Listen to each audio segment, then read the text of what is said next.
All right, here we go. Trends on Thursdays. Of course, we just had the big Apple September press conference. So here's what matters from that. Phones are always getting more powerful, and we want to do more and more on our phones. Better cameras, faster processors. You can run your entire business off your phone provided your eyesight's good enough, and that's part of the reason why phones are getting bigger too.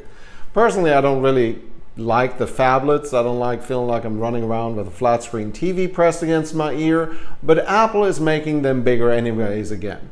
Apple also eliminated some of the older phones from the lineup, and notably no more standard headphone jacks on any Apple phones on the market. That pushes for the wireless headphones because apparently the talk of wireless charging is over now, and that means I can't have headphones and charge my phone at the same time. In other news, since we're all getting older, Apple Watch is now a health device and can detect falls and let you know when you're having a heart attack or when you're watching a really exciting game on TV.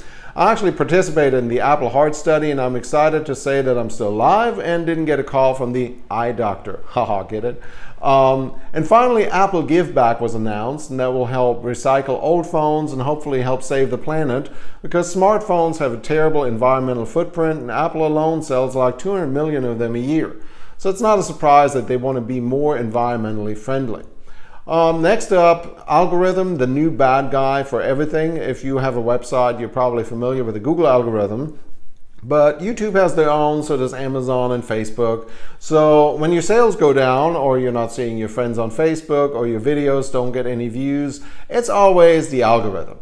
What's important here is that there's only a handful of people that actually fully understand how these algorithms work, and that you're always on borrowed time when it's someone else's platform. Google updates their algorithm sometime more than once a day, and they don't really care about what that impact on you is. They just want to serve the best search results. The way to combat that is, of course, to turn out genuine content. No sales pitches, no gimmicks, just deliver value.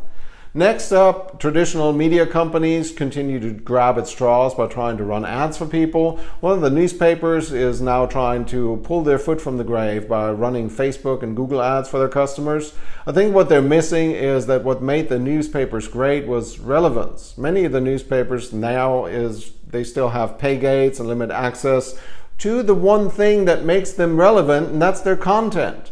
They're not Google or Facebook, and by the way, their creative isn't really that great either. So I fully expect some of the smaller newspapers to go the way of the yellow colored business directory that used to be in the driveway. Next up, last but not least, people like to be productive, and a change of scenery can help make it happen, especially as more people are remote workers for bigger companies. Co-working spaces can be a welcome escape from the daily grind while you're still grinding.